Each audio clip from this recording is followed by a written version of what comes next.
Assalamualaikum warahmatullahi wabarakatuh. Perkenalkan, nama saya Hendra Ditya Putra Nugraha dengan NIM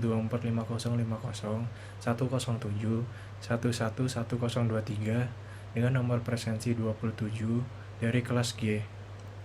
Di sini saya ingin mempresentasikan hasil project atau study case saya yang Ibu beri dengan judul atau tema Peternakan Sapi di Tengah Jakarta, puluhan tahun limbah tak ditangani.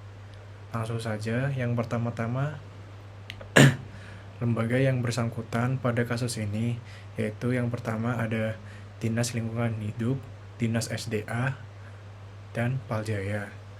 Langsung saja, untuk fungsi lembaga Dinas Lingkungan Hidup yang pertama ada pengolahan limbah dan sampah, yaitu DLH berfungsi mengatur, mendaur ulang, mengolah limbah rumah tangga maupun limbah industri. Yang kedua adalah edukasi dan sosialisasi lingkungan hidup. Yang ini bertujuan untuk meningkatkan kesadaran masyarakat untuk menjaga lingkungan. Yang ketiga ada pengawasan dan penegakan hukum lingkungan yang bertujuan untuk pengawasan terhadap lingkungan. Yang kedua adalah Dinas SDA yang mempunyai fungsi yang pertama pengolahan air bersih, yaitu bertanggung jawab atas penggunaan air bersih agar berkualitas bagus. Yang kedua, pengelolaan sungai dan saluran air yang berfungsi untuk pemeliharaan sungai dan saluran air untuk memastikan alirannya lancar.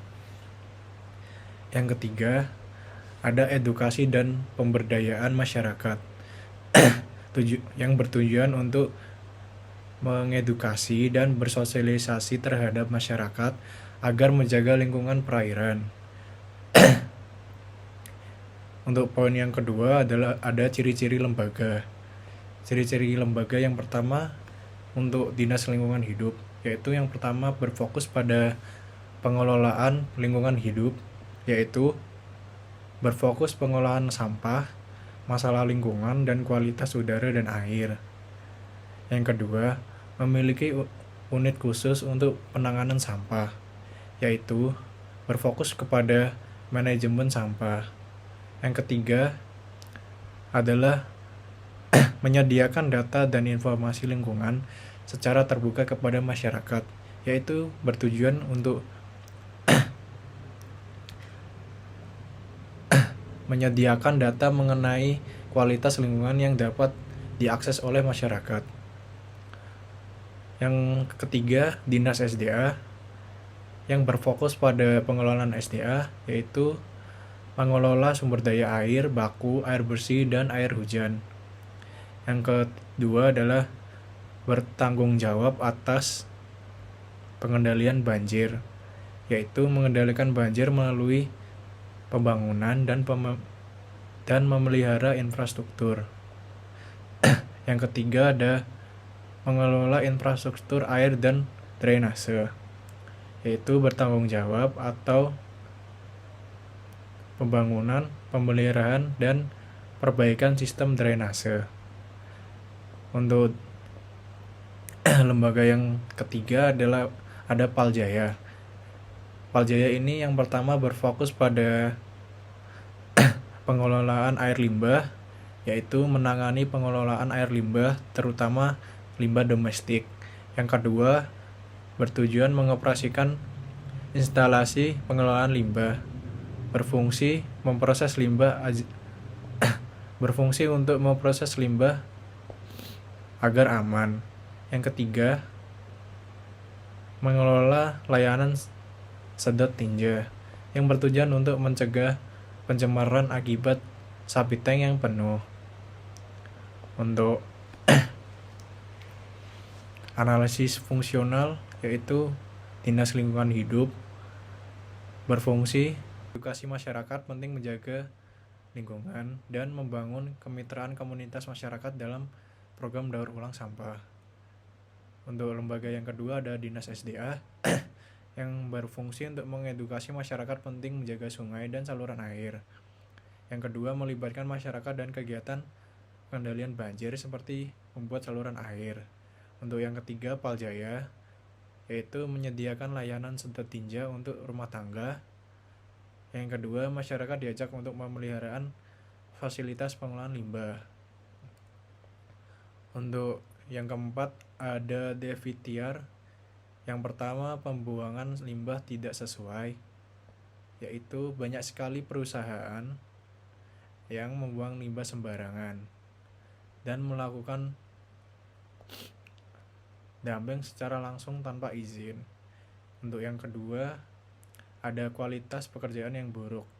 Untuk proyek dari Dinas SDA juga mendapat sorotan karena pengerjaan yang terlihat asal-asalan. Yang ketiga, yang terakhir, proyek tidak sesuai spesifikasi, yaitu diduga penyimpangan dalam proyek pembangunan sungai yang tidak memenuhi spesifikasi teknik. Dari beberapa kasus pasti ada suatu kebijakan dari pemerintah. Ya, di sini saya akan menjelaskan kebijakan-kebijakan yang diberikan oleh pemerintah agar kasus ini tidak terulang lagi. Yaitu yang pertama, ada kebijakan untuk masalah limbah peternakan, pengelolaan limbah. Pemerintah mengatur pengolahan limbah peternakan melalui peraturan pemerintah 101 tahun 2014 tentang pengolahan limbah bahan berbahaya dan beracun atau bisa dibilang B3, yang mendorong pengolahan limbah secara ramah lingkungan, pembangunan instalasi biogas, yaitu dukungan untuk pemanfaatan limbah kotoran ternak sebagai sumber energi terbarukan seperti biogas. Selanjutnya, penerapan good farming practice atau bisa dibilang GFP, yang bertujuan untuk mengatur tata cara beternak yang memperhatikan aspek lingkungan seperti pengelolaan limbah padat dan cair dengan baik. Untuk selanjutnya, inovasi teknologi yang bertujuan untuk penyediaan dana penelitian untuk teknologi pengelolaan limbah seperti konversi limbah menjadi pupuk organik atau pakan tumbuhan. Yang kedua adalah pengawasan. Untuk pengawasan ini berfungsi untuk memberikan sanksi bagi peternak yang tidak mematuhi peraturan pengelolaan limbah. Untuk yang kedua, kendala dari limbah peternakan, yaitu kurangnya teknologi. Masih ada banyak peternak kecil belum memiliki akses ke teknologi pengelolaan limbah yang modern dikarenakan biaya tinggi. Instalasi seperti biogas atau pengolahan limbah memerlukan investasi awal yang mahal dan kurangnya kesadaran sebagian peternak belum memahami pentingnya pengolahan limbah yang baik. Untuk masalah logistik, yaitu pengumpulan dan pengangkutan limbah dari lokasi peternakan ke fasilitas pengolahan seringkali sulit untuk dilakukan.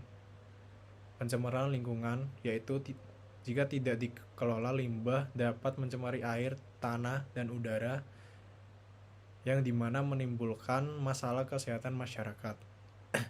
Yang ketiga, dampak positif limbah peternakan, yaitu sebagai sumber energi terbarukan. Limbah kotoran ternak dapat diolah menjadi biogas untuk kebutuhan rumah tangga atau industri. Yang kedua adalah dampak positif pupuk organik, limbah cair dan padat dapat dimanfaatkan sebagai pupuk yang meningkatkan kesuburan tanah.